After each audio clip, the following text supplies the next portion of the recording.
हमारी एक फ्रेंड है, हम सब के बीच ही है, उनकी एक छोटी सी प्यारी सी नन्ही सी कंप्लेन है. सो आई रिक्वेस्ट दिया टू कम फॉरवर्ड.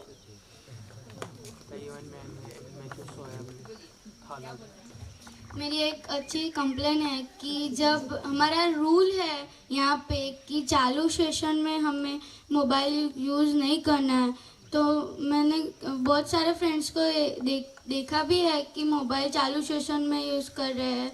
तो हम छोटे हैं, हमारी तो ये कंप्लेन आप लोग सुनो कि मोबाइल यूज़ मत करो.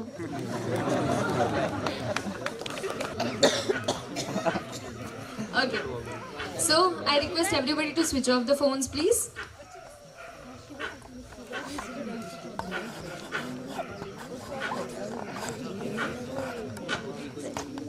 Okay. So now let's begin with the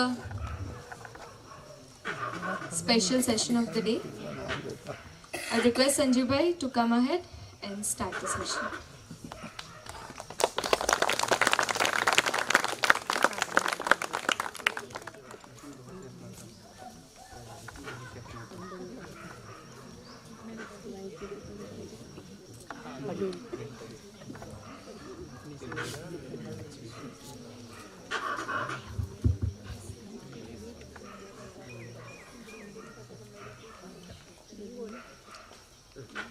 So, नमस्ते, अस्सलाम वालेकुम और very good evening to everybody. I hope कि बहुत मज़ेदार दिन था आज सबके लिए, बहुत दिल को छू जाने वाला. ये हमको सबको ध्यान में रखना चाहिए कि आप यहाँ जो देख रहे हो, सुन रहे हो, वो सिर्फ एक छोटी सी एक झलक है और बहुत सारी चीज़ें ऐसी है जो अनकही है. So you have to sort of hear between the lines. You have to use your imagination कि कितना काम कैसे कैसे हो रहा है दिलों पे. तो बहुत शुक्रगुजार हूँ मैं सबका, इतनी अच्छी तरह से ये पूरा शेयरिंग का, हम जिसको फेस्टिवल कहते हैं, फेस्टिवल ऑफ शेयरिंग चल रहा है. कल जो मेडिटेशन, कलेक्टिव मेडिटेशन का सेशन था, उसके बाद एक चीज़ कहना भूल गया मैं. सो मैं यहाँ शुरू करने से पहले आज की कार्यवाही मैं वो बता दूँ. बहुत कठिन किताब है लेकिन बहुत एसेंशियल है. वो तो मैंने कल बताया आपको कि सबको एक बार उसके ऊपर काम करने लायक है. तो 12, 13, 14 जून को हम सोच रहे हैं एक 3 दिन की एक शिविर रखने का, इधर रिट्रीट रखने का, ये किताब को समझने के लिए. तो जिनको भी इंटरेस्ट है वो लोग अभी से रजिस्ट्रेशन करवा सकते हैं. जो काउंटर्स है किताब के सेल के, I think Rajneesh, where is Rajneesh? Rajneesh के साथ कौन है? आपके साथ कौन है? सो हाँ, छायल बहन, हाँ, तो उनको आप ये रजिस्टर करवा सकते हैं. 12, 13, 14 जून वीकेंड है, फ्राइडे, सैटरडे, संडे. ये ख़ास तौर से तो मैं हमारे बच्चे लोगों के लिए रखने वाला हूँ, बट मैंने सोचा सबको इनवाइट किया जाए. जो भी आना चाहते हैं वो आ सकते हैं. Thank you. अभी आज एक मेरे लिए एक अजीब सी संध्या है. बहुत मेरे लिए एक ऐसा मौका है जो बहुत बारी बारी मेरे जीवन में नहीं आता है. उसका थोड़ा बैकग्राउंड बना दूँ. लास्ट ईयर जून में 2019 में ओएसिस ने 30 साल ख़त्म किए.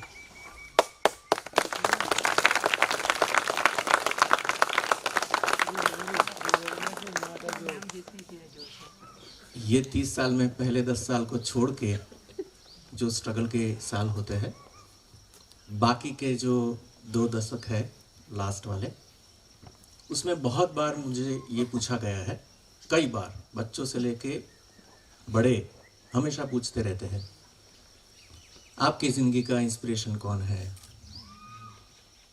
ओएसिस की स्टोरी क्या है, आपके गुरु कौन है, आपके मेंटर कौन है, आपकी लाइफ के टर्निंग पॉइंट कौन से थे, कैसे किया आपने. कल ही तरुबेन बता रही थी मुझे, बहुत प्यार करती है मुझे, मैं भी उनको बहुत प्यार करता हूँ।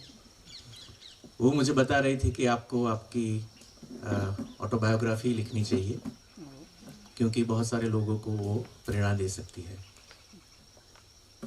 तो कल मैं आपको बताने वाला था, लेकिन आज बताने वाला था, तो मैंने सोचा कल नहीं बताऊंगा, आज सबके सामने ही बताऊंगा।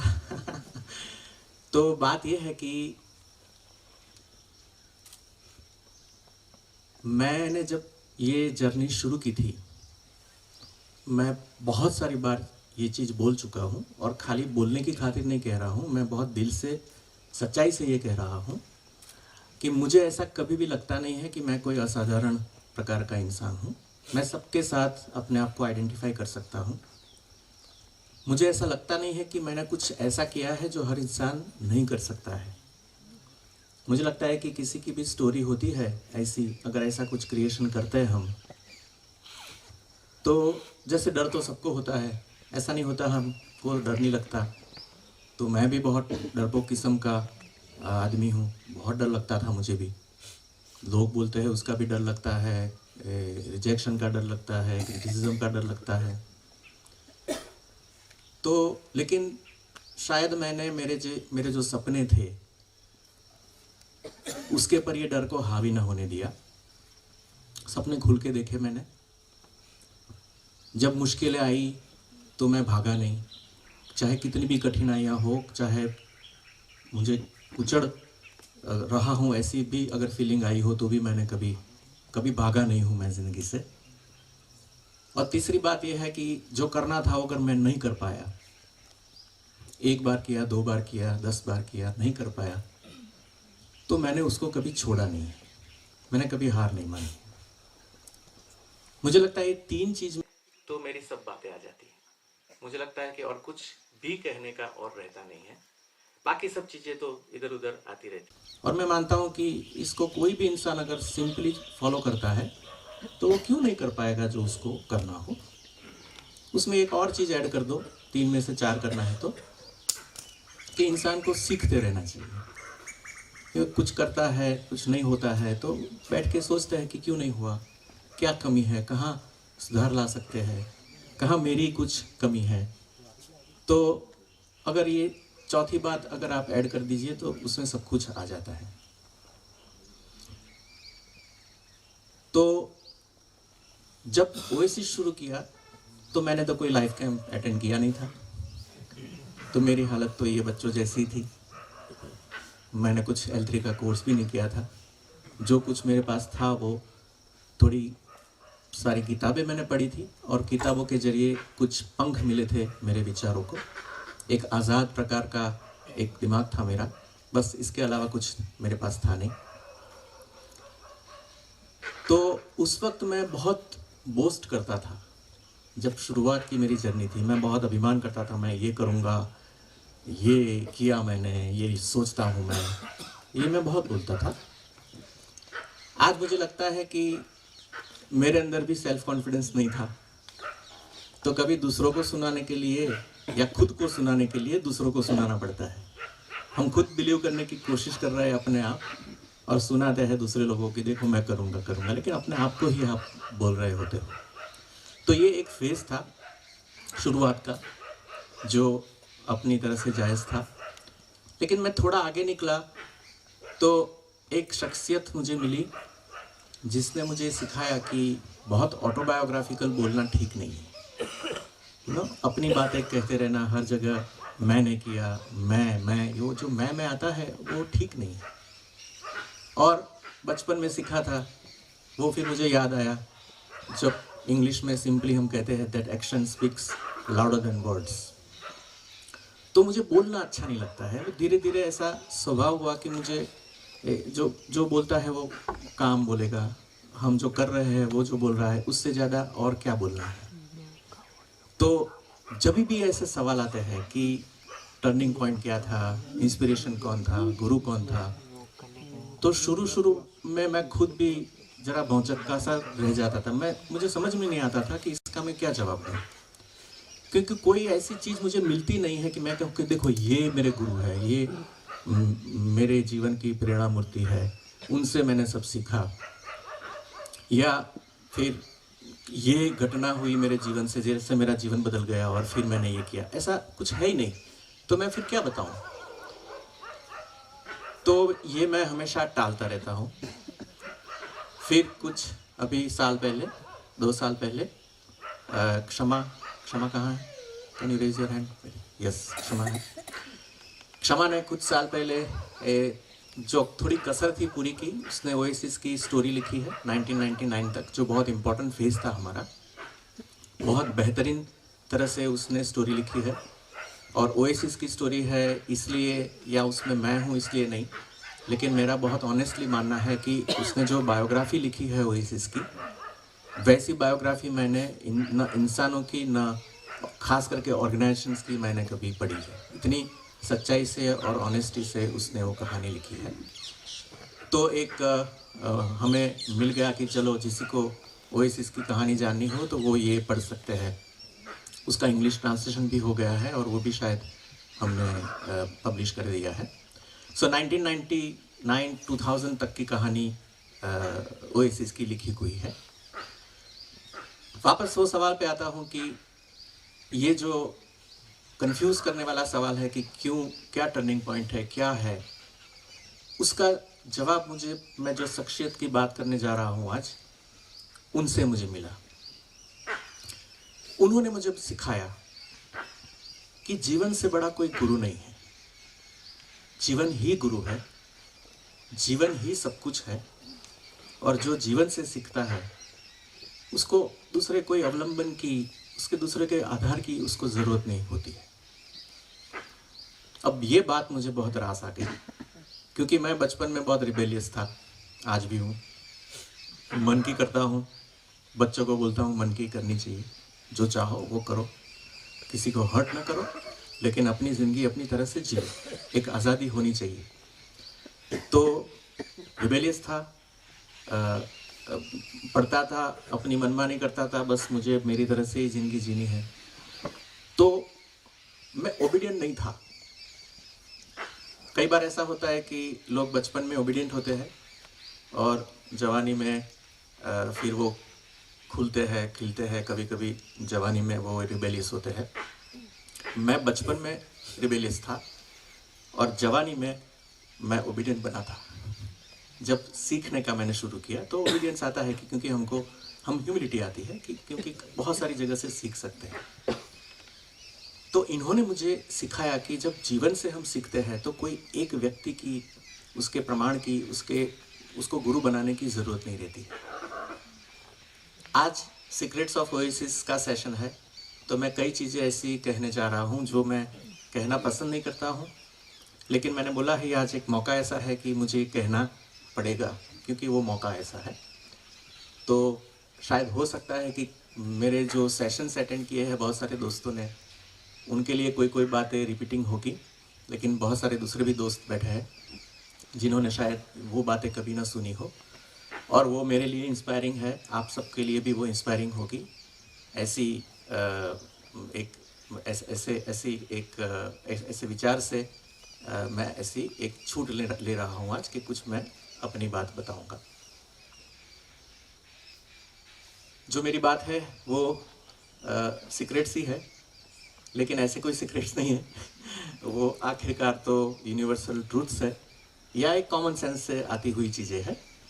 लेकिन कई चीज़ें ऐसी होती है जो इतनी सरल होने के बावजूद वो हम उसको या तो समझ पाते नहीं है गहराई से, या फिर उसके पर हम अमल नहीं कर सकते।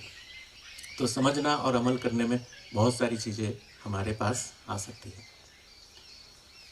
सो ये जो शख्सियत थी जिनका एक मैं आज उल्लेख करने जा रहा हूँ, उसके पहले मैं वापस एक बार बता देता हूँ कि वो मेरी गुरु नहीं थी, वो किसी की भी गुरु नहीं थी।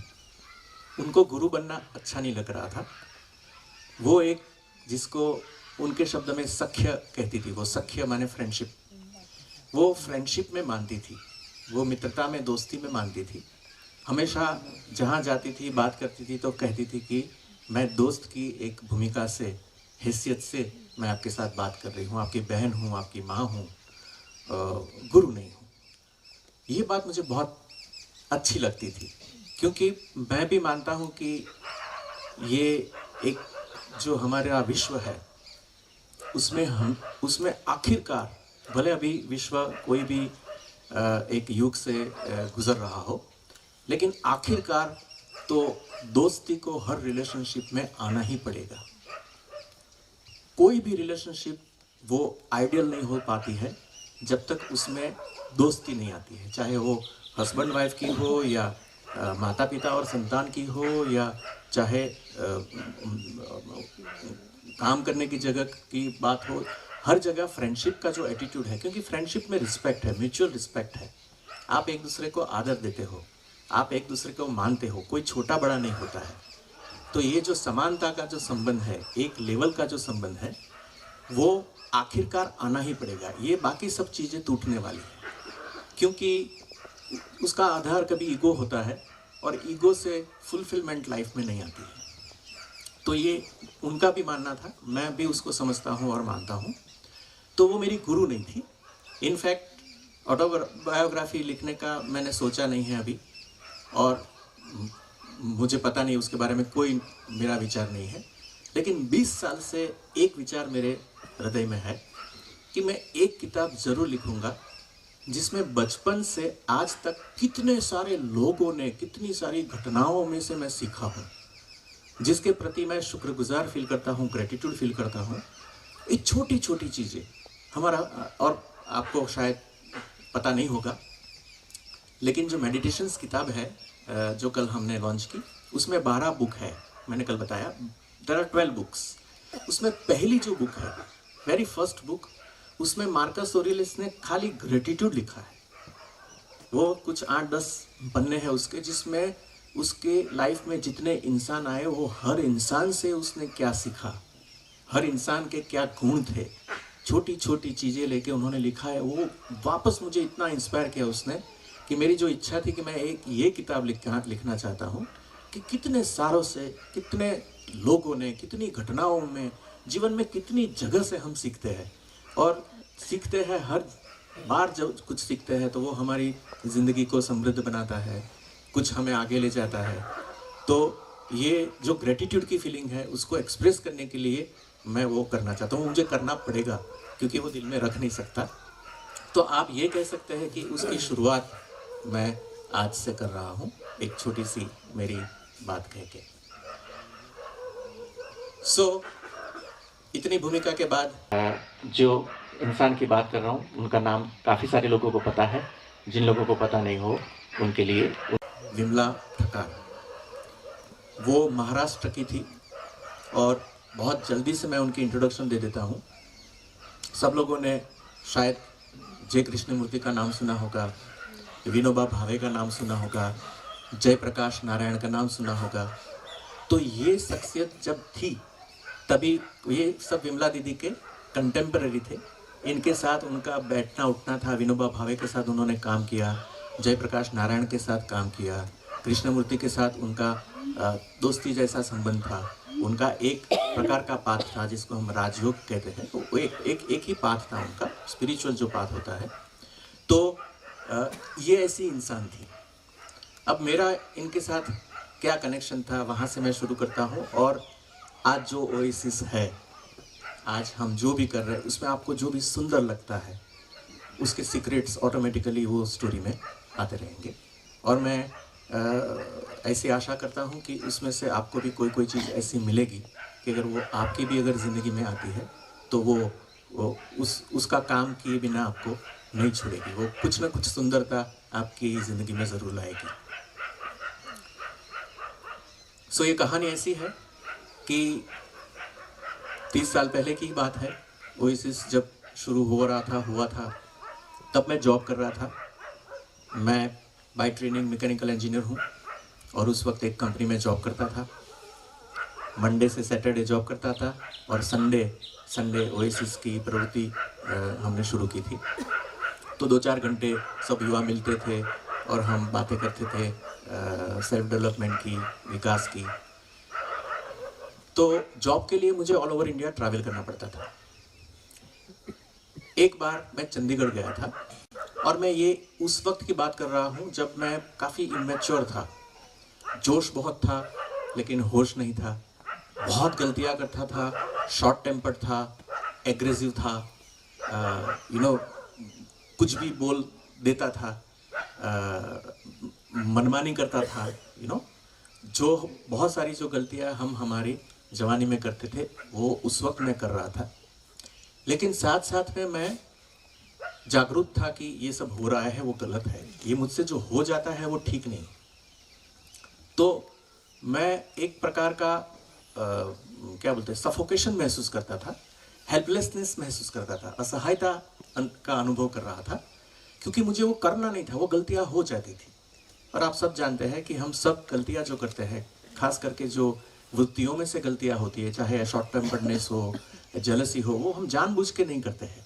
वो हमारी मन की एक ऐसी वृत्तियां होती है जो बाहर आती है और हम समझ नहीं पाते हैं कि इनका हम क्या करें। तो वो होता रहता है और होता रहता है, पता चलता रहता है कि ये हुआ ये और ये हुआ वो गलत हुआ, तो पछतावा भी होता रहता है, गिल्ट आता रहता है। कल एक दोस्त ने शेयर किया था, कितने सालों बाद एक्सेप्ट करने के बाद भी वो चीज़ जाती नहीं है, वो गिल्ट जाता नहीं है। तो ये ऐसी बहुत सारी कन्फ्यूजन में मैं था, स्ट्रगल कर रहा था। जैसे हम गुजराती में कहते हैं ना कि गाल पे थप्पड़ मार के गाल लाल रखते हैं, we just keep on keeping a brave face, लेकिन अंदर अंदर से हम अपने आप को टूटते टूटते बचाने की कोशिश करते होते हैं। ऐसा होता है, हम सबके साथ होता है। वो मेरा उस वक्त मेरा मेंटल फ्रेम था, उस वक्त मेरी मानसिकता ऐसी थी। तो चंडीगढ़ गया था एक बार मैं, और उस चंडीगढ़ से काम ख़त्म करके वापस आ रहा था। मेरी ट्रेन थी बड़ौदा के लिए और वेट कर रहा था। ट्रेन लेट थी, मेरे पास कुछ 15-20 मिनट, आधा घंटा वेट करने के लिए था रेलवे स्टेशन पे। तो रेलवे स्टेशन पे बुक स्टॉल्स होते हैं, मैगज़ीन स्टॉल होता है। तो मुझे किताबों का बहुत शौक़ था, तो मैं हमेशा जब भी वक्त मिले तो किताबों की शॉप में चला जाता था। उस वक्त इतनी सारी शॉप्स नहीं थी, अमेज़ॉन नहीं था, कुछ नहीं था, तो शॉप्स बहुत महत्व रखती थी, जो भी मिले वो। तो शॉप पे चला गया, बस ऐसे ही सर्फ कर रहा था, देख रहा था, तो एक टाइटल मेरी नज़र में आया, द ब्लॉसम्स ऑफ फ्रेंडशिप। तो मुझे बहुत अच्छा लगा, ब्लॉसम्स ऑफ फ्रेंडशिप। उसके बाजू में दूसरी किताब थी, उसका टाइटल था द पिलग्रिमेज विदिन।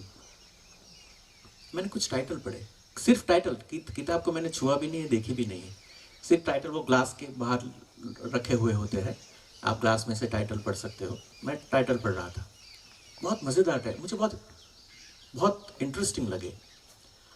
तो मैंने कुछ किताबें मांगी, देखी, उनकी लिखा था विमला ठक्कर। कौन विमला ठक्कर, कुछ जानता नहीं था। मैंने बोला होगा कोई, तो लेकिन कुछ इंटरेस्टिंग लगा, तो मैंने लगा कि एक किताब तो ले लेता हूँ ताकि मेरे पास कुछ टोकन रहे, याद रहे मुझे। तो मैंने एक किताब ले ली। थका हुआ था, ट्रेन में पढ़ने की कोशिश की, लेकिन कुछ पल्ले नहीं पड़ा, रख दी। घर गया, किताब रख दी, बात चली गई। कुछ हफ्ते के बाद वापस किताब ली थी पैसे खर्च करके, तो वापस पढ़ने की कोशिश की, कुछ पढ़ा, कुछ अच्छा लगा, लेकिन पूरा समझ में नहीं आया। अच्छा भी लग रहा था, लेकिन पूरा समझ में भी नहीं आ रहा था, कुछ ऐसी हालत थी। ऐसा होता है ना, कई चीज़ें हमको दिल में अच्छी लगती है कि हाँ कुछ अच्छा है, लेकिन कठिन भी लगता है और उसको हम तुरंत यूज़ नहीं कर सकते। मेरी भी कुछ ऐसी हालत थी, और फिर मैं उसको बाजू पे रख दिया, भूल गया।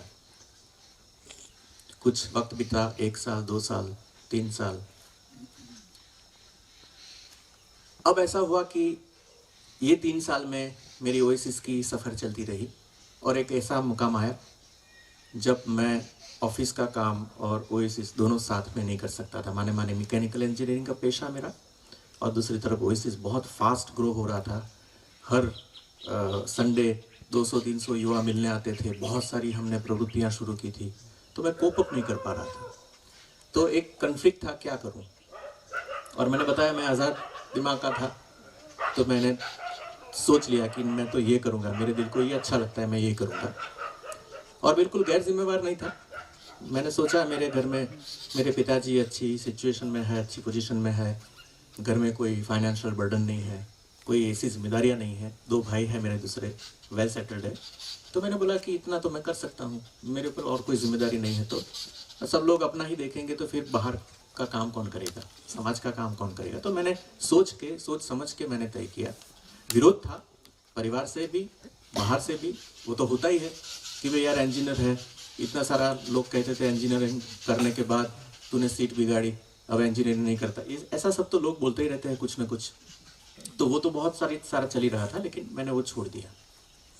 अब जब छोड़ दिया तब विरोध में छोड़ा था, सहकार नहीं था, कोई अप्रूवल नहीं थी, स्वीकार नहीं था, तो ये रिबेल करके मैंने छोड़ा था। तो ये प्रूव करना होता है फिर आपको, तो बहुत प्रेशर होता है क्योंकि आपको प्रूव करना होता है। और जो लोग विरोध करते हैं उनके दिल जीतने होते हैं, उनके पास ये बुलवाना होता है कि नहीं तूने सही किया। और जवान था तो फिर ये तो मेरा जोश था कि नहीं ये तो मैं प्रूव करके रहूँगा। तो बात ऐसी हुई कि अंदाज़ा नहीं था कि बात कितनी कठिन होगी। छोड़ तो दिया, लेकिन जैसे छोड़ दिया तो बहुत सारे स्ट्रगल्स होते हैं, फाइनेंशियल स्ट्रगल्स होते हैं। अब कमाई नहीं है, खाओगे क्या, पियोगे क्या, और अपना तो छोड़ो, संस्था भी चलानी है, उसके भी खर्च होते हैं।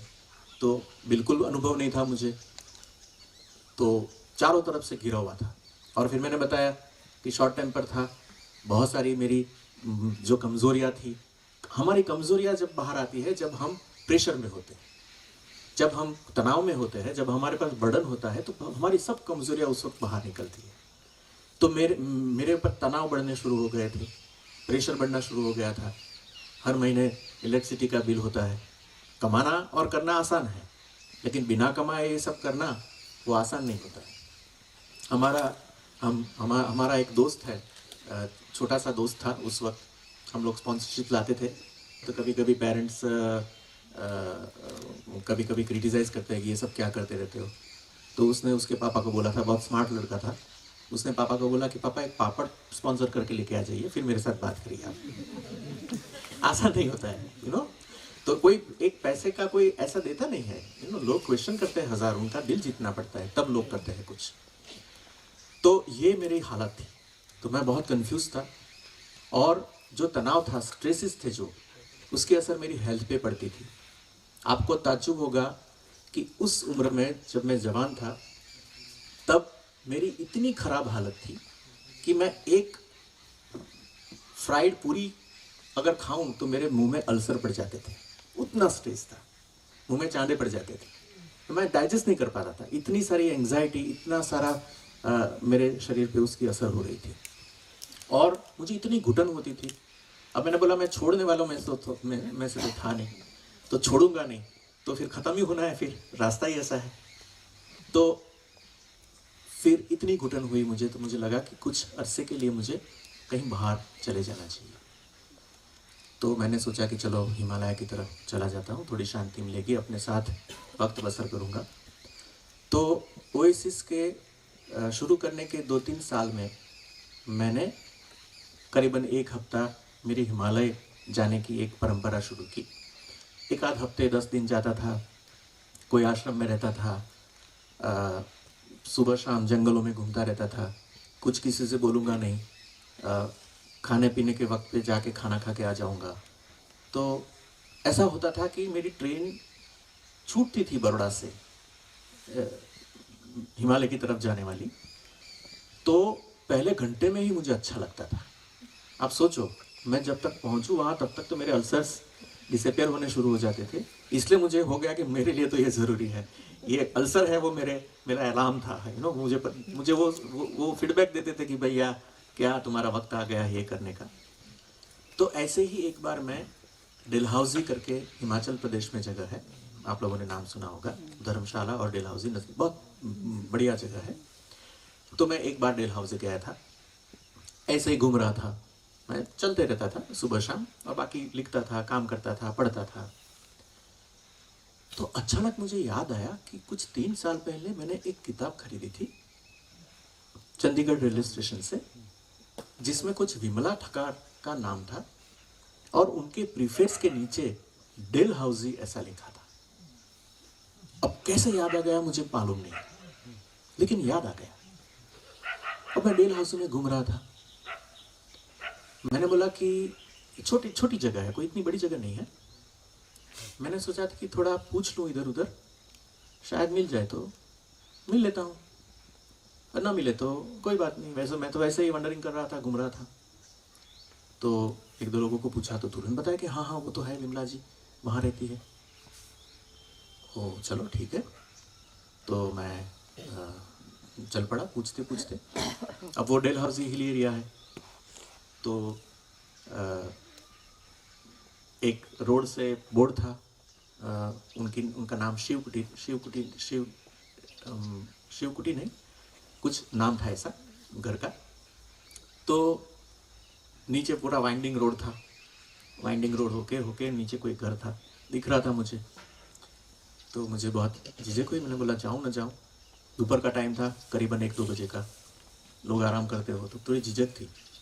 लेकिन चलते चलते यहाँ तक आया हूँ, मैंने बोला कोशिश करने में क्या जाता है। मैं नीचे गया, घर के दरवाजे के सामने खड़ा रहा। देखो मेरे पास कॉन्फिडेंस बहुत कम था, मैं हर स्टेप पे झिझक रहा था और हर स्टेप पे डिसीजन लेता था, करूँ ना करूँ, करूँ ना करूँ। फिर आखिरकार मैंने सोचा चला जाता हूँ, वापस आऊँगा। फिर आखिरकार मैंने सोचा खटखटाने में क्या जाता है, तो दरवाज़ा खटखटाया। तो अंदर से एक बहन आई, दरवाज़ा खोला, किसका काम है, क्या काम है। मैंने झिझकते बोला कोई विमला ठक्कर इधर रहती है। उसने बोला हाँ। मैंने बोला मिल सकता हूँ। उन्होंने बोला अपॉइंटमेंट है। अब मुझे लगा कि भागो गड़बड़ हो गई। मैंने बोला आई एम वेरी सॉरी, मेरे पास अपॉइंटमेंट नहीं है, मैं वापस जाता हूँ, आप मुझे नंबर दीजिए, मैं कॉल करके आऊँगा। उन्होंने बोला 1 मिनट खड़े रही। फिर वो अंदर गई। 2-5 मिनट मुझे लगा भाग जाऊँ इधर से, लेकिन वो बोल के गई थी, खड़ा रहा वहाँ पे। वापस आई, बोला बैठिए, दीदी आ रहे हैं, मिलेंगे आपको। मैंने बोला नहीं नहीं चलेगा, मैं चला जाता हूँ, कोई डिस्टर्ब हो रहा हो तो। उन्होंने नहीं बैठिए आप, वो आ रही। मैंने बोला ठीक है, बैठा। बहुत सीधा सादा एक कमरा था, सादगी भरा, सुरुचिपूर्ण जिसको कहते हैं ना, बहुत कुछ लग्जरी वग्जरी नहीं थी, लेकिन एक मंदिर सा, एक पवित्रता की एक फीलिंग आती है, ऐसा एक छोटा सा कमरा था। बहुत शांतिपूर्ण वहाँ वाइब्रेशन थे। बैठा मैं, थोड़ी देर में वो दीदी आए। बहुत हैवी उनका बॉडी था और थोड़े थोड़े वो क्या बोलते हैं गुजरात में लंगड़ाते हैं ना, लंगड़ाते लंगड़ाते वो आ रहे थे थोड़े थोड़े। और उनको मैंने देखा तो उनका इतना प्रभावशाली उनका फेस था। आके बैठे, बोलो बेटा कहाँ से आते हो। मैं तो ऐसे बैठा था। मैंने बोला कि मैं तो बड़ौदा से आता हूँ। इधर क्या कर रहे हो। अब गला सूख रहा था मेरा, मैं क्या बताऊँ। तो मैंने बोला कि मैं बस ऐसे ही घूमने आया हूँ। किसके साथ आए हो। मैंने बोला अकेला आया हूँ।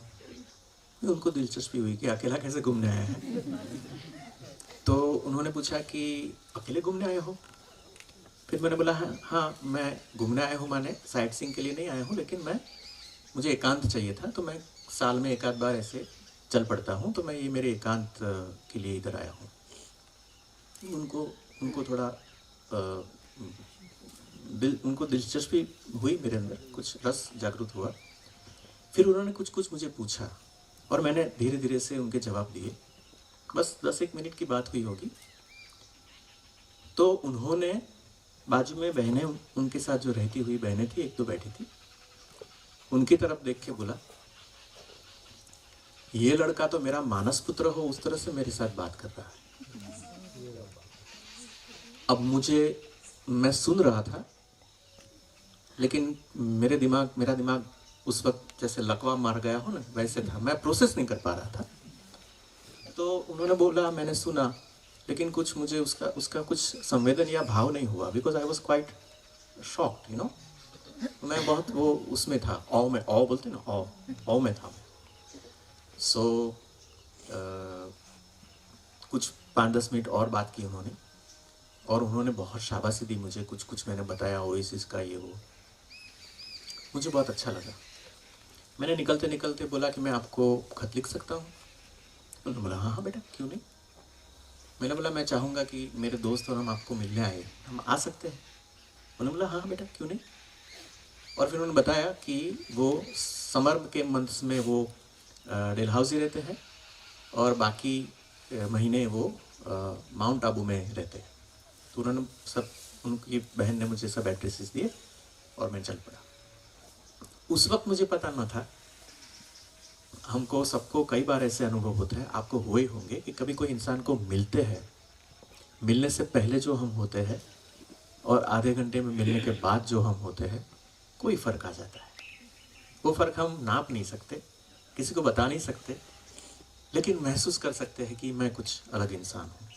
मैं जो चलते गया नीचे और जो चढ़ के ऊपर आया वो मैं अलग था, ऐसा मैं आज देख सकता हूँ। खाली आधा घंटा मैंने उनसे बात की थी। ये थी मेरी पहली मुलाकात। घर जाके मैंने सोचा, उनकी किताबें वापस निकाली और फिर मुझे लगा कि इन्होंने मुझे मानस पुत्र बोला। तो शुरुआत में तो अच्छा लगता है, ईगो को भी अच्छा लगता है कि देखो मुझे बोला ऐसा, लेकिन वो एक जिम्मेदारी थी, वो मैं बाद में समझा धीरे धीरे। लेकिन किताबें पढ़ी मैंने उनकी, आया, मैंने खत लिखा और उनके साथ जो मेरी जर्नी शुरू हुई ऑलमोस्ट 92-93 से जो 2008 में उनका जब देहांत हुआ तब वो जर्नी ख़त्म हुई। तो उनकी साथ जो ये जर्नी हुई, मेरा जो पत्र व्यवहार हुआ, हम दोस्त भी, ट्रस्टी फ्रेंड्स के साथ उनकी शिविर हुई उनके साथ, उन्होंने हमारे स्पेशल मेडिटेशन कैंप्स लिए थे, उन्होंने बहुत सारा प्यार दिया हमें, बहुत सारा मार्गदर्शन दिया। तो उनकी ये जो शख्सियत थी, उनसे मैं जो सीखा और क्या क्या सीखा वो मैं हमेशा मेरी वर्कशॉप्स में शेयर करता रहता हूँ। मेरे दोस्त सब जानते हैं, जो भी मेरी वर्कशॉप में है उनको सुनना ही पड़ता है कभी ना कभी विमला दीदी के बारे में, क्योंकि जिनके प्रति हमारे दिल में बहुत सारी ग्रेटिट्यूड होती है, कृतज्ञता होती है, तो हम उसको छिपा नहीं सकते, हमको उसको कहीं ना कहीं शेयर करना पड़ता है, हमसे रहा ही नहीं जाता, क्योंकि उतना प्रभाव होता है हमारे जीवन में, तो वो कैसे हम प्रकट ना करें। तो मैं करता रहता हूँ। लेकिन जब 2007 में जब उनकी तबीयत खराब थी, तभी से मेरे मन में एक ऐसा एक इच्छा थी, एक मैंने संकल्प लिया था कि मेरे और उनके रिश्ते के बारे में मैं ज़रूर कुछ लिखूँगा, जो मैं उनके अवसान के आज ऑलमोस्ट 10 साल के बाद कर सका हूँ, जो हम आज लॉन्च करने जा रहे हैं वो किताब। लेकिन उनकी जो कुछ कहानियाँ हैं, क्योंकि वो गुजराती में है, वापस बहुत सारे दोस्त शायद उसको पढ़ नहीं पाएंगे, खास करके हमारे कश्मीर के दोस्त। मैंने सोचा कि कुछ चीज़ें उनको मैं बताऊं, ताकि कुछ झलक तो उनको मिले कि किताब में क्या है। फिर वो किताब तो ट्रांसलेट होने ही वाली है, आप तक कभी न कभी पहुंचने वाली है। छोटी सी किताब है, लेकिन मेरे लिए वो खजाने से कम नहीं है। और मैंने सब चीज़ें गिन के उसमें शेयर कर ली है, ताकि मैं कोई चीज़ छुपा के अकेला ऊपर न ले जाऊँ। कोई मुझे याद नहीं, कोई भी एक बहुत बड़ा लिस्ट बना के छोटी छोटी चीज़ें भी मैंने उसमें डालने की कोशिश की। सबसे पहले मुझे उनसे ये सुनने में आया, जो मैंने आपके साथ ऑलरेडी शेयर कर लिया। वो मुझे कहते थे कि बेटा, जीवन से अध्यात्म अलग नहीं है। अब अध्यात्म में पता नहीं मुझे क्यों बचपन से ही कुछ इंटरेस्ट था, अच्छा लगता था, बहुत सारी चीज़ पढ़ता था। बहुत छोटा था तो मेरे पापा मुझे वो संत के जो चरित्र, जीवन चरित्र होते हैं, उनकी कहानियाँ होती है, वो किताबें ला के देते थे। तो मुझे, मैं पढ़ के रोता भी था, मुझे बहुत छूता था कि कैसा होता है। बचपन में तो हम पर ज़्यादा असर भी करती है कहानियाँ। तो एक ओरिएंटेशन था, लेकिन कुछ पता नहीं था कि ये क्या स्पिरिचुअलिटी है। और मैं वापस आपको याद दिलाता हूँ, एक मैं रिबेलियस किस्म का आदमी था, बहुत सवाल उठाने वाला आदमी था। और हम मानते हैं ओएसिस में कि सवाल उठाने ही चाहिए। भगवान बुद्ध ने कहा है कि कोई विचार अगर आपके सामने आता है तो उसका तुरंत स्वीकार न कीजिए। लेकिन जैसे वो जो ज्वेलर होता है, आप जो सोनी होता है, तो वो जैसे आप लेके जाओगे कि ये कीमती चीज़ है, तो वो मान नहीं लेगा, वो वो चश्मे पहनेगा, अपने अपनी तरह से वो टेस्ट करेगा और उसके दिमाग में वो उसकी कसौटी में से अगर गुजरेगा तो ही बोलेगा कि वो ठीक है। भगवान बुद्ध ने ये कहा है। बहुत बड़े थे वो गुरु। जो बड़े गुरु होते हैं वो कभी ऐसा नहीं बोलते कि बेटा मैं कहता हूँ मेरे पर भरोसा रख, जा कर तू ये, वो कभी नहीं कहते। वो आपको अपनी तरफ वो दौड़ने की कोशिश करते हैं, वो आपको ही अपना गुरु बनाने की कोशिश करते हैं। तो उन्होंने मुझे सबसे पहले ये कहा कि जीवन अध्यात्म से अलग नहीं है, और जो लोग अध्यात्म और जीवन का भाग करते हैं, माने मेडिटेशन 1 घंटे की चीज़ नहीं है। आप 1 घंटे मेडिटेशन करो, पूजा करो, फिर आपकी पर्सनल लाइफ को अलग रखते हो, प्रोफेशनल लाइफ को अलग रखते हो, सोशल लाइफ को अलग रखते हो, ये सब अलग अलग नहीं है। उसने मुझे सबसे पहले सिखाया कि हर क्षण जीवन है और हर क्षण अध्यात्म है। और हाँ, अध्यात्म की प्रक्रियाएं हैं, बात है, आप जो अनुकूल आए वो बात को ले सकते हो, लेकिन वो जीवन में मानती थी। और मैं साइंटिफिक टेम्पर का मैं इंसान था। मुझे सवाल के अगर जवाब नहीं मिलते तो मैं किसी का भी ना सुनता था। और मैं मानता हूँ ऐसा ही होना चाहिए। बच्चों को भी हम यही सिखाते हैं कि किसी का भी मत मानो। अगर आपके दिमाग में नहीं उतरता है तो क्यों मानना चाहिए? खुला मन रखना चाहिए, सवाल उठाना चाहिए, जवाब ढूंढने चाहिए, लेकिन जवाब समझ में आने चाहिए। जब समझ में आए तो ये विमला दीदी ने तो यही बातें मुझे बताई। तो गुजराती में कहावत है, भावतु तू अने वैद्य तू। जो अच्छा लगता है वही डॉक्टर दवा देते हैं तो खुशी होती है। तो मुझे वही मिल गई जो चीज़ मुझे चाहिए थी। तो मेरा आकर्षण उनके प्रति बढ़ा। फिर मैंने उनको चिट्ठी लिखी, खत लिखा, और उनको मिलने के लिए हम सब दोस्त पहली बार माउंट आबू गए। अब मैं सिर्फ आपको एक झलक दिखा रहा हूँ शुरुआत से लेके अंत तक, कि उसमें जो बहुत अच्छी अच्छी बातें हैं वो मैं आपके साथ शेयर कर रहा हूँ।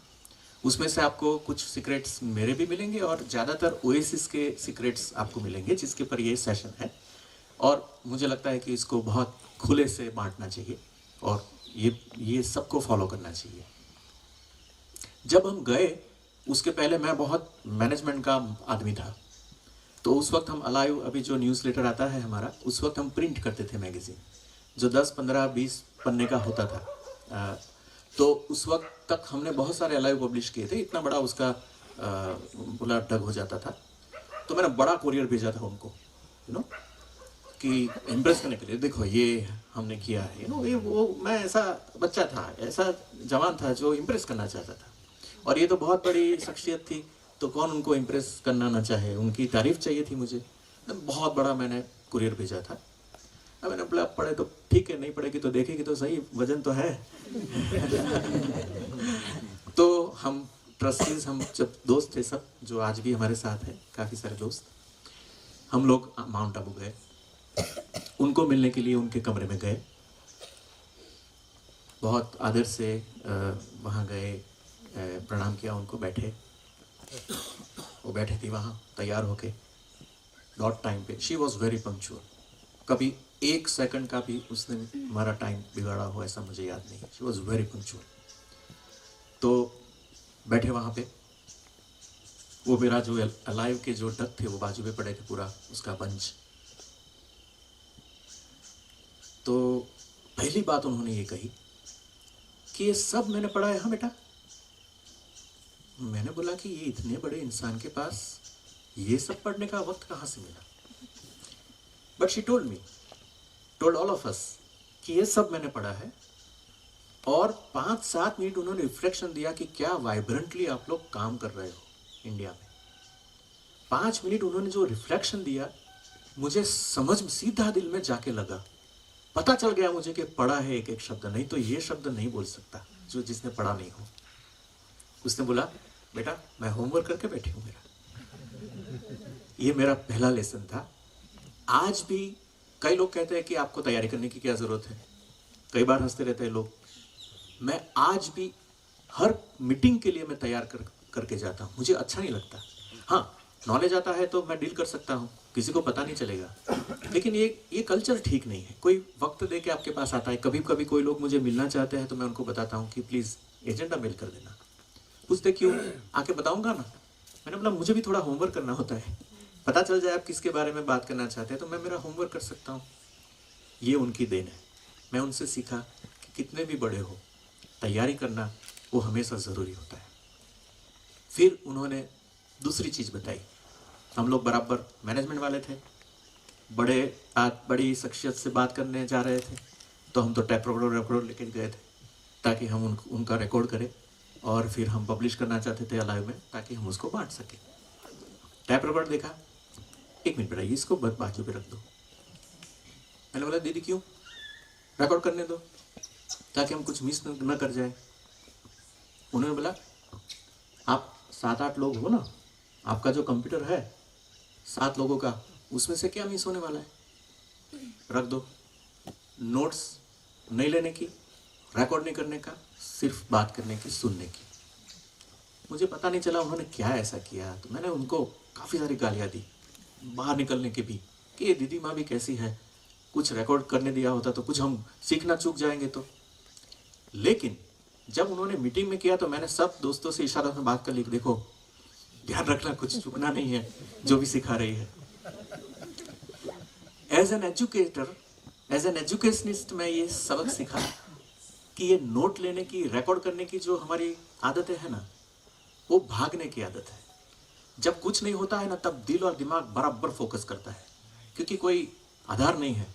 भूल गए तो फिर हम दिल और दिमाग पूरा, वो तो बहुत बड़ी शिक्षक थी। वो जानती थी कि अगर उनके दिल में मुझे जाना हो, नोट्स कौन देखने वाला है घर जाके।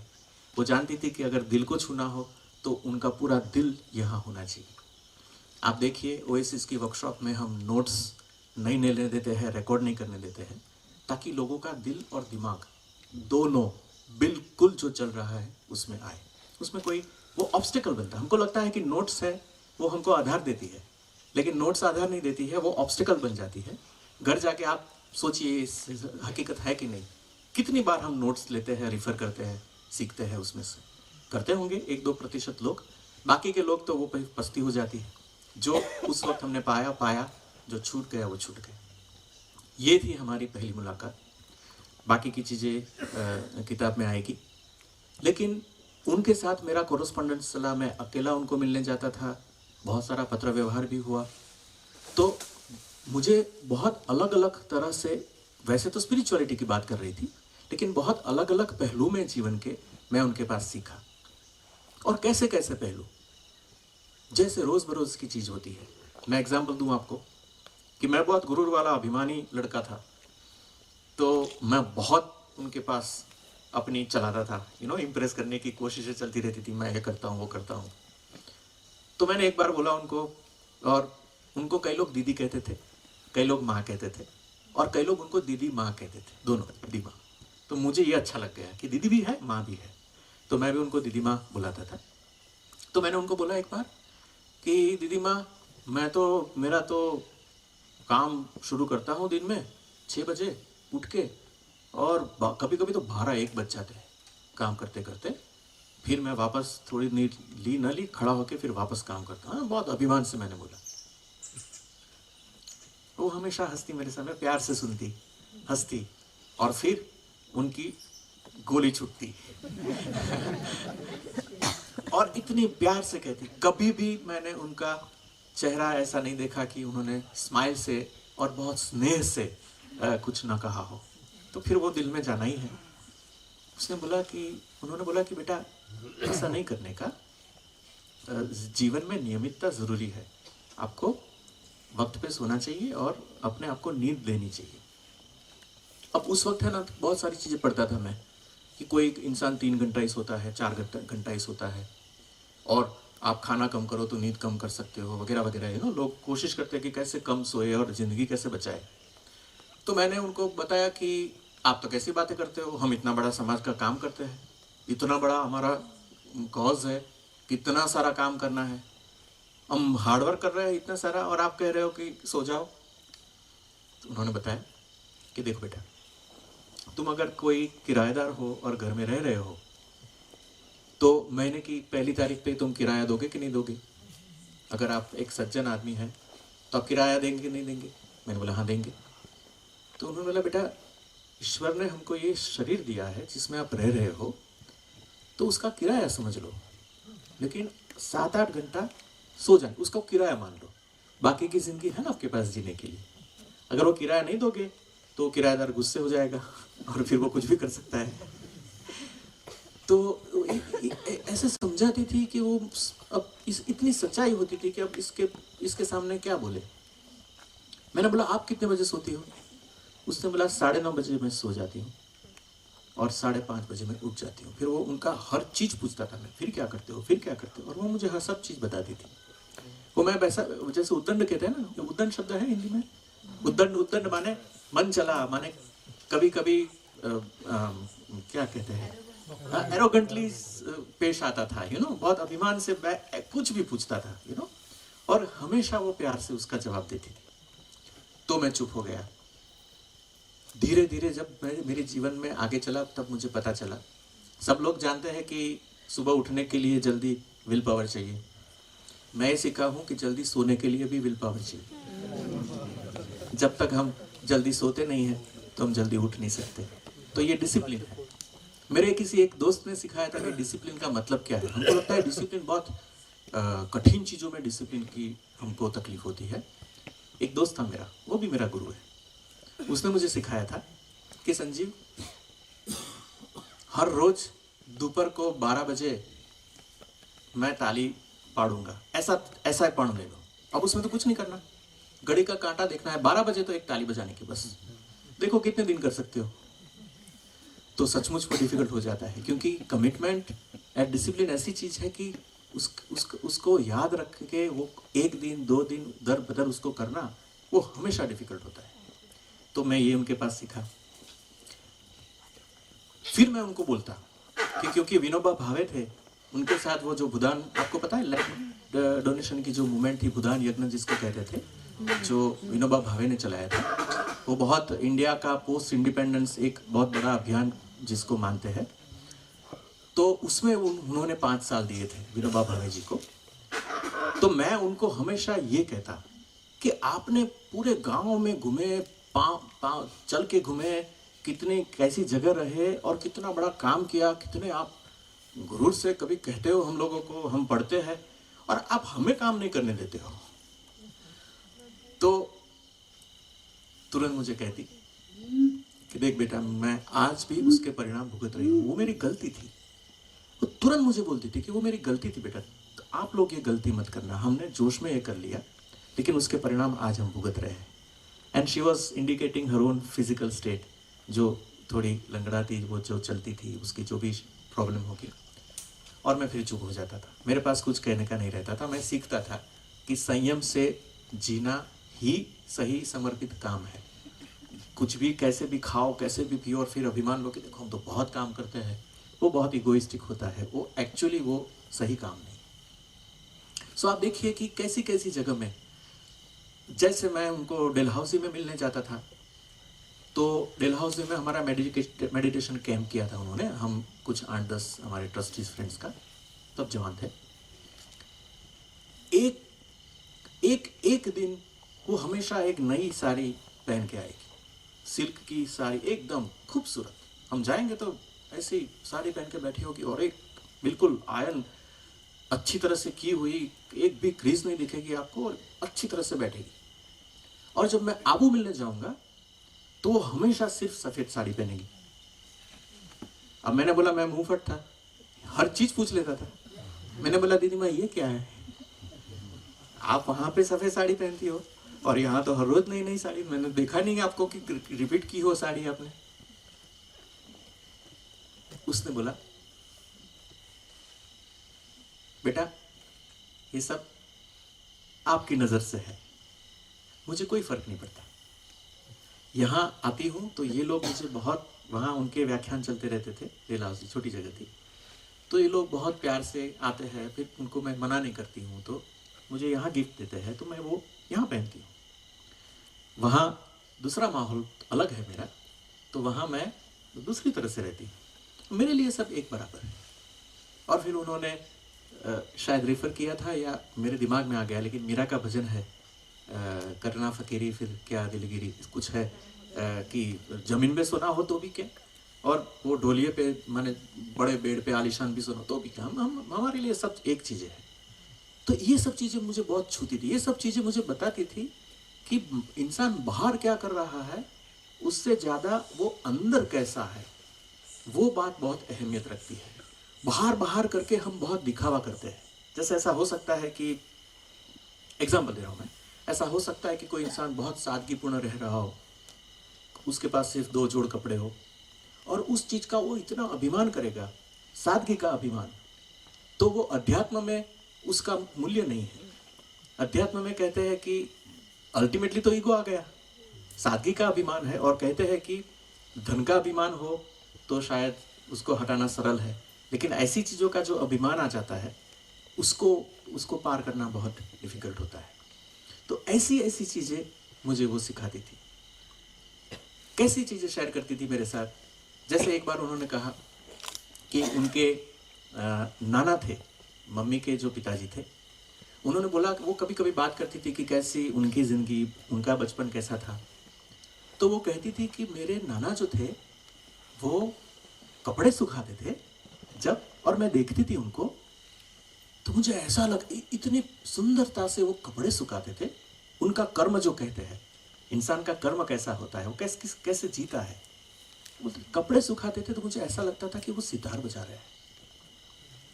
मैंने एक म्यूजिकल एक्ट होती है, आप आदमी काम करता है, उसने बोला कि आप काम करते हो, बोलते हो, तो हथौड़े मार रहे हो ना, ऐसे हम जीते हैं। उसने बोला ये जीने का तरीका नहीं है, जीने का तरीका है उसमें एक हारमोनी होनी चाहिए, म्यूजिक होना चाहिए, दिल से काम होता है। तो जब दिल से कोई भी काम होता है तो वो संगीतमय हो जाता है। अब ये बहुत मुझे मोहित करता है, ये सब चीज़ें वो कहती ना, तो मैं बहुत डूब जाता, मुझे बहुत अच्छा लगता, और मुझे लगता कि हाँ यही है, और मैं वो सब चीज़ें करने की कोशिश करता। मुझे याद है मैंने एक किताब में लिखा है कि हम कितने सारे खत लिखते हैं, प्रोफेशनली, पर्सनली, नीचे साइन करते हैं योर सिंसियरली, करते रहते हैं। कितनी बार तो मन में गुस्सा होता है फिर भी योर सिंसियरली करके लिख देते हैं, फॉर्मल लेटर भी योर सिंसियरली लिखते हैं। मुझे ये पसंद नहीं पड़ता था। मैंने लिखा है एक किताब में कि मैं जब सिंसियरली लिखता था ना, तो मेरे दिल से एक कुछ निकले और आंख में थोड़ा पानी आए ना, तभी मैं लिखता था योर सिंसियरली। क्योंकि अगर आप कह रहे हो योर सिंसियरली तो यू शुड मीन इट, नहीं तो क्यों लिखना है आपको। मुझे याद है एक बार सचमुच में गुस्सा था और मुझे किसी के साथ कम्युनिकेशन करना था, तो मैंने वो निकाल दिया। गुस्सा हूँ, क्यों लिखूँ, सिंसियरली गुस्सा ही कर रहा था। तो ये मैं उनसे सीखा कि हर चीज कैसे दिल से की जाती है। ऐसी चीजें हैं, बहुत सारी ऐसी चीजें हैं। जैसे पैसों के बारे में, फाइनेंशियल एस्पेक्ट। अब देखो स्पिरिचुअलिटी को फाइनेंस से क्या लेना देना है, लेकिन ये ऐसी इंसान थी जो हर जगह स्पिरिचुअलिटी को लाने की और सच्चाई को लाने की कोशिश करती थी। हर जगह एक कॉमन सेंस होती थी, एक वैल्यू ओरिएंटेशन होता था, एक सच्चाई होती थी, एक फाउंडेशन जिसको बुनियादी मूल्य कहते हैं, वो मूल्य रहते थे। तो जैसे मैंने तो सब छोड़ दिया था, मेरे जैसे बहुत सारे लोग थे उस वक्त, आज भी है, जो लोग बहुत, जिनको कुछ सोशल कॉज होता है, अपील करता है, उनको अच्छा नहीं लगता है कॉमर्शियल लाइफ जीना, पैसों के पीछे भागना, तो वो लोग सब छोड़ छाड़ के अपना जो अच्छा मनपसंद काम है वो करने लगते हैं। उनको पैसे की कुछ तकलीफ होती है, वो लोग, उनको प्रॉब्लम नहीं है, वो मैनेज कर लेते हैं। लेकिन फिर उनके जीवन में समस्या भी आती है, और कई लोग ऐसा सोचते हैं कि मुझे करना है, लेकिन मुझे कुछ सिक्योरिटी चाहिए, कुछ इतने पैसे जमा हो जाए, फिर मैं दिल में जो करना है वो करूँगा। ऐसा बहुत सारे लोग सोचते हैं। तो एक बार उनसे बात निकली, मैंने बोला कि लोग ऐसा करते हैं, आपका क्या मानना है। उन्होंने बोला कि देखो बेटा, पैसे जीवन में जरूरी है, लेकिन वो जीवन को पूरा चलाए ऐसा नहीं होना चाहिए। अगर आपको लगता है कि हमें कुछ पैसे कमा के, कुछ सिक्योरिटी खड़ी करके फिर जो करना हो करना है, तो ठीक है, लेकिन आप एक सीमा, एक सरहद खींच लो कि ये मुझे चाहिए। उन्होंने कभी ऐसा नहीं कहा कि आप सादगी से रहो। उन्होंने कहा कि आप, हर इंसान को खुद तय करना चाहिए कि मेरे लिए ये लिमिट क्या है, बस। फिर उसको आगे ले जाओ और आगे ले जाओ, और इन्फ्लेशन बढ़ेगा या लाइफस्टाइल ऐसी हो जाएगी या और डिसीज होंगे, फिर उसको हम लंबाते रहते हैं और उसमें हमारी जिंदगी खत्म होती जाती रहती है। ये उन्होंने मुझे सिखाया कि एक सीमा रखो और फिर उसको फिर फॉलो करो। फिर उसमें लोभ, ग्रीड नहीं आना चाहिए, क्या ये करोगे वो करोगे, क्योंकि उसमें ही आपकी ज़िंदगी खत्म हो जाती है। ये कितनी बेहतरीन बात है, प्रैक्टिकल फाइनेंस की बात है। और उन्होंने बोला कि आपकी लाइफस्टाइल क्या है आप खुद तय कीजिए। अगर आपको लगता है महीने में 10,000 रुपये चाहिए और तो उसको वो आपकी सिक्योरिटी, तो ठीक है।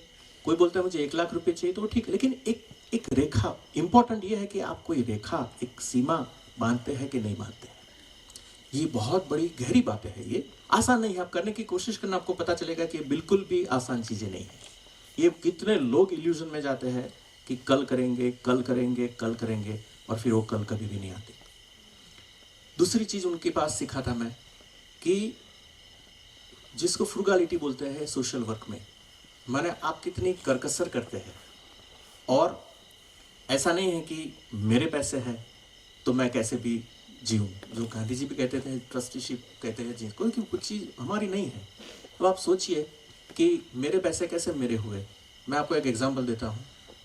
एक टीचर को सिखाने के लिए 5,000 रुपया तनख्वाह मिलती है बच्चों को, दूसरे टीचर को 1,00,000 रुपया तनख्वाह मिलती है, दोनों बच्चों को पढ़ाते हैं।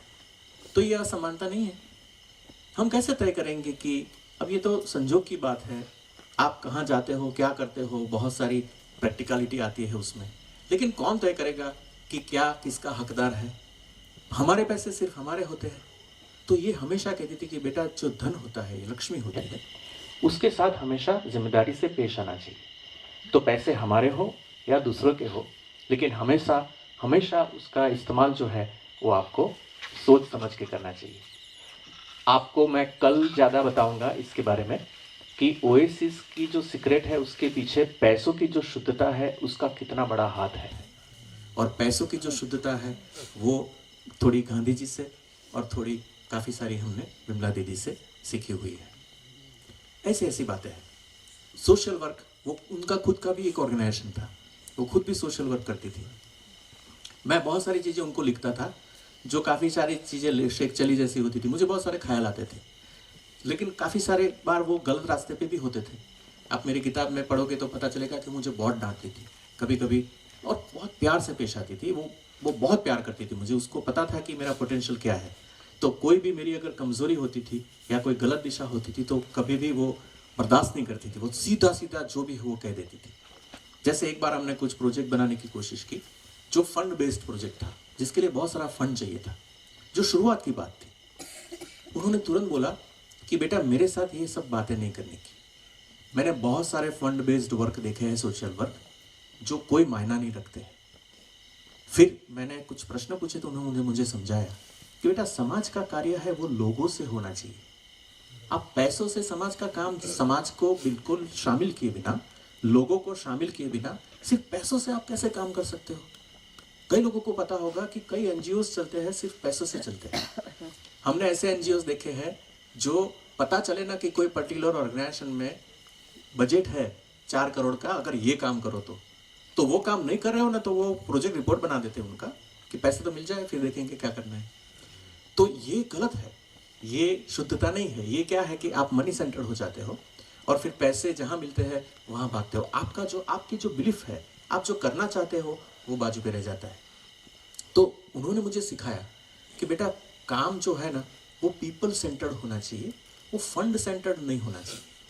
पैसे आना आसान है, पैसे चले जाएंगे और आपके हाथ में कुछ ना आएगा।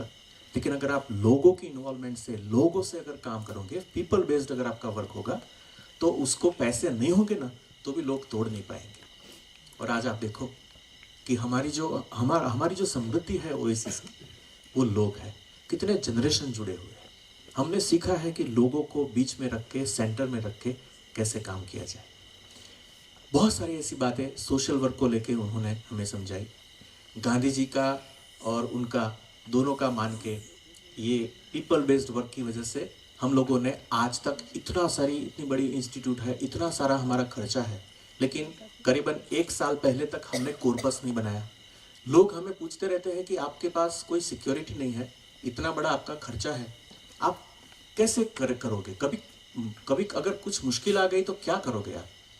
लेकिन देखो 30 साल निकल गए, हमें पता ही नहीं है। ऐसी कितनी बार सिचुएशन आई है कि अगले 1 तारीख को क्या करेंगे वो हमें पता नहीं है। लेकिन आज तक कभी भी ऐसा ना हुआ, आज तक ऐसा नहीं हुआ है और ये सिर्फ हमारा अनुभव नहीं है, ये इसमें कुछ असामान्य नहीं है, ये बहुत सारे लोगों का अनुभव है कि सच्चे दिल से जो काम करते हैं तो उसकी व्यवस्था कोई ना कोई तरह से प्रकृति कर लेती है, कोई ना कोई तरह से उसका इंतज़ाम हो जाता है। अभी कुछ साल 1-2 साल पहले ही हमने तय किया कि ये ओएसिस का जो एक सीड है वो आगे चले, उसके लिए एक पार्ट सोच समझ के कुछ पार्ट कॉर्पस करने की ज़रूरत है, जिससे जो ये काम है वो चलता रहे। लेकिन उस वक्त भी हम ध्यान रख रहे हैं कि जो हमारी ताकत जिसने बढ़ाई, जो प्रिंसिपल ने, वही ताकत हम ये जो हमारे बच्चे अभी जो काम कर रहे हैं तो उनकी ताकत छीना जाए, उनको वही स्ट्रगल करना पड़ेगा। हम उसका ध्यान रख रहे हैं जो हमने भी किया, ताकि उनका भी वही ग्रोथ हो जो हमारा हुआ है। सो अब देखिए कि इतनी सारी बात है। उनका गुजरात बिरादरी नाम का, एशिया बिरादरी नाम का उनका भी ऑर्गेनाइजेशन था। वो स्पिरिचुअलिस्ट थी, स्पिरिचुअल टीचर थी बेसिकली, लेकिन उनका एक सामाजिक काम करने के लिए उन्होंने एक अपना ऑर्गेनाइजेशन बनाया था। उनका सूत्र था एक, जो सूत्र से मैं बहुत सीखा हूँ। वो सूत्र था सख्यमूलक, सहयोग परायण, सहजीवन। ये उनका सूत्र था। मुझे उस वक्त समझ में नहीं आता था क्योंकि भाषा इतनी रीच है, तो सोचता भी नहीं था। फिर धीरे धीरे मुझे है ना कई चीज़ें वो बताए ना, उसके 2-4 साल के बाद पता चलता था कि वो ये कह रही थी वो। तो धीरे धीरे जैसे ओएसिस आगे बढ़ने लगा, मुझे पता चला सख्यमूलक माने जिसकी वैल्यू फ्रेंडशिप है, चीफ वैल्यू जिसकी फ्रेंडशिप है। सख्यमूलक माने मूल्य जो है वो सख्य है, फ्रेंडशिप है। सहयोग परायण माने जो ऑर्गेनाइजेशन में cooperation is the common attitude. सब लोग एक दूसरे का सहकार, सहयोग करते हैं, कंपटीशन नहीं करते हैं, कंपैरिजन नहीं करते हैं, क्रिटिसिज्म नहीं करते हैं, सहयोग करते हैं, सहयोग से काम करते हैं, टीम वर्क करते हैं। सख्यमूलक, सहयोग परायण, सहजीवन। वो कहती थी कि स्पिरिचुअलिटी भागने से नहीं होती।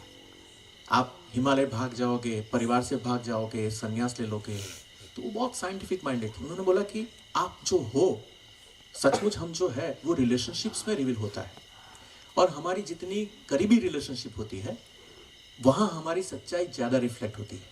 और देखो एक बात कितनी सही है कि हम बाहर के लोगों के सामने तो कैसे भी दिखते हैं, दिखावा कर लेते हैं, लेकिन हमारे जो घर में हम जिसके करीब रहते हैं उनसे हमें कब कहीं छुप नहीं सकते। तो ये कहती थी कि रिलेशनशिप्स में हमारी जो स्पिरिचुअलिटी है, हमारा जो स्टेट ऑफ बीइंग है, हमारी जो मनोवस्था है, वो हमेशा संबंधों में ही रिफ्लेक्ट करती है।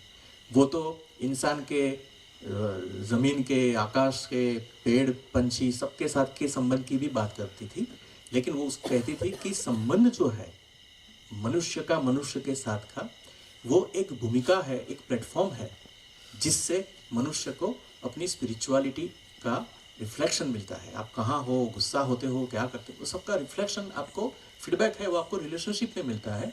रिलेशनशिप से भागने वाला कभी अध्यात्म हो नहीं सकता। तो आप देखिए कि वो धर्मनिरपेक्ष थी, धर्म में मानती नहीं थी, साइंटिफिक इंक्वायरी में मानती थी, सवाल उठाने में मानती थी, और इतना गहरा उनका मन का अभ्यास था। मेडिटेशन क्या है उसका साफ जवाब था उनका कि वो कोई मेडिटेशन कोई करने की चीज़ नहीं है। वो हमेशा कहती थी कि meditation is a state of being. वो एक ऐसा स्टेट ऑफ बीइंग है, और वो हमेशा रास्ते दिखाती है कि देखो ये रास्ते से भी कर सकते हो आप, ये रास्ते से भी कर सकते हो, ये रास्ते से भी कर सकते हो, लेकिन उसका मकसद ये है। और जब तक आप मकसद नहीं समझोगे तो फिर आप रास्तों में खो जाओ, तो फिर वो आपकी साधना है वो अधूरी रह जाएगी। बहुत अच्छी चीज़ उन्होंने मुझे ये सिखाई कि जब हम अध्यात्म के रास्ते में चलते हैं तो एक उसका भी ईगो आता है। और उन्होंने बारी बारी लिखा भी है अपनी किताब में कि बहुत सारे अहंकार के जो लेयर्स होते हैं उसको हम काट सकते हैं, लेकिन जो हमारा सात्विकता का जो अहंकार है, मैं साधक हूँ, मैं स्पिरिचुअलिस्ट हूँ, मैंने ये किया है, मैं ऐसा, उसका जो अहंकार होता है वो इंसान को बहुत भारी तरह से पकड़ता है, और वो इंसान को आखिर में भी वहाँ से भी इंसान टूट सकता है या रुक सकता है। सो ये कितना वक्त हुआ? हाँ, वक्त हमारा हो गया है। सो ऐसी बहुत सारी संजीव भाई आपके लिए सलाम है, सच में मतलब कि आपने जो स्ट्रगल किया है ना, हर कोई नहीं कर सकता। आपकी स्टोरी ऐसे है। मेरे तरफ से big cheer of it please. यार पूरी भैंस पानी में गई ऐसा लग रहा है मुझे। मैंने पहले बोला हर कोई कर सकता है, आप बोलते हो कोई नहीं कर सकता। आपको अभिनव भी सुधारना पड़ेगा कि बोलो हर कोई कर सकता है। अभिनव भी बोलना पड़ेगा। ये हर कोई कर सकता है, इसमें कोई बात नहीं। ये सोच समझ की बात है। ये जब जीवन आपके लिए मूल्यवान होता है, पवित्र होता है, तो जीवन की हर क्षण, हर पहलू, हर क्षेत्र में आप वो चीज लाने की कोशिश करते हो। ऐसा नहीं है कि पूजा पाठ कर लिया और फिर भ्रष्टाचार शुरू कर दिया, कैसे पैसे बनाए, तो वो उनके लिए अध्यात्म नहीं है। तो आज यहाँ हम रुकते हैं और फिर कभी बात करेंगे। लेकिन मैंने बोला कि मुझे बहुत अच्छा नहीं लगता है ये मेरी बातें करना, लेकिन करनी ज़रूरी भी थी, शेयर करनी ज़रूरी थी। इसलिए किताब में मैंने काफ़ी सारी चीज़ें रख दी है। किताब का टाइटल मैं हमेशा बहुत सोच सोच के बहुत ऑल्टरनेटिव्स रख के करता हूँ। इस किताब का टाइटल बहुत आसानी से बना दिया था मैंने। उसका टाइटल है विमल संजीवनी झरमर। विमल माने विमला दीदी, विमल का मतलब होता है शुद्ध, विमला माने जो परिशुद्ध है, शुद्ध है, विमल माने शुद्ध। संजीवनी का मतलब होता है अमृत, माने जो जिंदा को मुर्दे को जो जिंदा कर सकता है, संजीवनी जो कहते हैं। विमल संजीवनी झरमर, झरमर माने कुछ छींटे, कुछ बूंदाबांदी कहते हैं ना, बूंदाबांदी कहते हैं, कुछ छंटकाव हो रहा है, कुछ ड्रॉप्स गिर रहे हैं जमीन पे। सो ये किताब है वो विमल संजीवनी, माने हमारी रिलेशनशिप में मैं जो सीखा उसकी एक शेयरिंग है, उसकी एक बूंदाबांदी है। सो किताब को वक्त हो गया है, लॉन्च कर लेते हैं और फिर डिनर के लिए चलेंगे। तो मैं ये किताब लॉन्च कराने के लिए सोच रहा था मैं किसके हाथ से करूं। मुझे लगता है कि ये आप सबके साथ का ये शेयरिंग है और मैं चाहता हूं कि हम जो भी काम कर रहे हैं उसको हम हमारे जीवन से अलग ना करें। माने काम काम है, जीवन जीवन है, ऐसा ना करें। जीवन और काम को साथ साथ चल के हमको करना चाहिए। अंदर भी देखना चाहिए, बाहर भी देखना चाहिए, सब चीज़ों का ध्यान रखना चाहिए। ये कल्चर था जो विनोबा भावे ने सिखाया था। विनोबा भावे कहते थे कि लोग काम करते हैं लेकिन सीखते नहीं हैं कई लोग, और कई लोग सीखते हैं लेकिन काम नहीं करते। सीखने की बातें करते रहते तो पंडिताई आ जाती है, और काम करते रहते हो, सीखते नहीं हो, तो फिर काम का गुरूर और कहीं खो जाते हो, पता भी नहीं चलता है। जो बैलेंस का रास्ता है वो ये है कि काम कीजिए और अंदर भी देखिए, अंदर भी झांकिए, काम भी करिए। सो ये हमारा रास्ता है, संतुलन का रास्ता है। तो मैं चाहता हूँ कि मेरे जो रीजनल सिनर्जिस्ट दोस्त है, जो रीजन्स में काम करते हैं, रीजन्स की जिम्मेदारियाँ लेते हैं, जिनके आजकल सेशन हुए, वो सब दोस्त इधर आ जाए और मैं चाहता हूँ कि उनकी उपस्थिति में हम ये किताब लॉन्च करेंगे। प्लस मेरी टीम जो है ऑटोमेटिकली ये किताब बनाने के लिए जिन्होंने हेल्प किया है वो भी आ जाएंगे। हाँ भाई, क्या भाई? हाँ जी। आपने सर कल भी एक बुक लॉन्च करा था और आज भी किया है। हाँ जी। तो वो सब गुजराती में है। हाँ जी, हाँ जी। हमें समझ नहीं आती। हाँ हाँ। तो हम चाहते हैं दलबीर सर के साथ मिलके इन दोनों बुक्स को हम पंजाबी में ट्रांसलेट करें, अगर आपकी इजाजत हो तो। अरे हाँ हाँ, मेरी इजाजत, मेरा है नहीं कुछ, मेरी इजाजत की जरूरत नहीं। आप बिल्कुल करिए, बांटिए उसको। शिवा दीदी है साकार करने के लिए। ठीक है, कोई दिक्कत नहीं। Thank you sir, thanks a lot. Thank you. So मेरी किताब की जो टीम है, ये किताब की, और सब regional synergist, please quickly I would request them to be on the stage. जरा खड़े रह रहे हैं, तब तक मैं आपको एक मेरा पराक्रम पर्सनल शेयर करता हूँ। बहुत सारी पर्सनल बात की है। कितनी 4 बुक लॉन्च हो चुकी है और ये 5वीं बुक लॉन्च हो रही है। आपको ताज्जुब होगा, ये सब किताबें हमने, खास करके डायबिटीज को छोड़ के, जिसके पर अल्केश ने काफी सारा काम किया है, बाकी सब किताबें आखिरी 1-1.5 महीने में हुई है।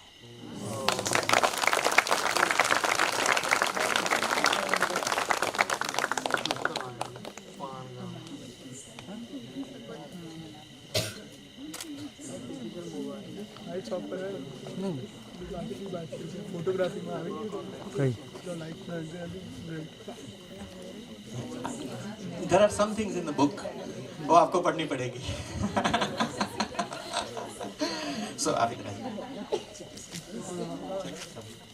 So, please, Taruben, please help. Nita Ben, please help.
Thank you so much.